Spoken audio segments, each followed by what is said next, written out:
I don't know what I'd do without my CowTrac. It's the best mechanical cow in the business. You know, it really helps me solidify some things on my horse.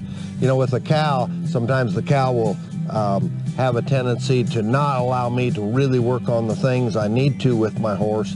So working on the CowTrac lets me go over and over those particular things. You know, one of the things that we work on all the time is holding our line. A horse shouldn't fade away from the cow, and a horse shouldn't gain ground on the cow. So we got to hold a straight line. These are some of the things I do to get my horse to hold the line properly. You know, I always start perpendicular to the cow, just like this, and then I break off square and stop. And when I stop right here, I try to make my horse stop and hold his body in line and not kick his hip away. And then I'll back a step or two like this, and I'll just back a step or two, and then I'll bring the cow and I'll come right through the turn and hold it up, making him look right straight up at the cow. Stop. Then I'll come back a step or two, then I'll bring him up. But see, when I come through this turn, I'll just barely cock his head back to that cow a little bit. Then I'll stop.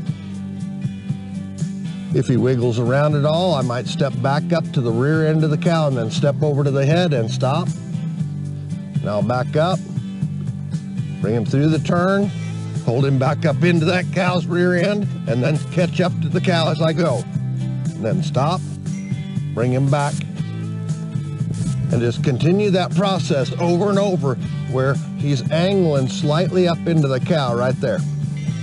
Not fading off or not going up to the cow. Now, I normally use just my cow side leg, but if a horse starts to fade away too much like this, get away from that cow, then what I'll do is I'll back him up, I'll put him right back up into that cow, and I'll hold him up into that V like that, and go. And I'll back him up, and I'll take him back up in there, and I'll make sure I continue to hold this shoulder up to the cow. Usually when a horse fades away from the cow too much, what's happening is the outside shoulder's getting away. So you want to take both hands up. You know, a lot of people just take this inside hand, pull that nose up to the cow like this. That lets this shoulder still get away from that cow like that. But I like taking both my hands up to that cow,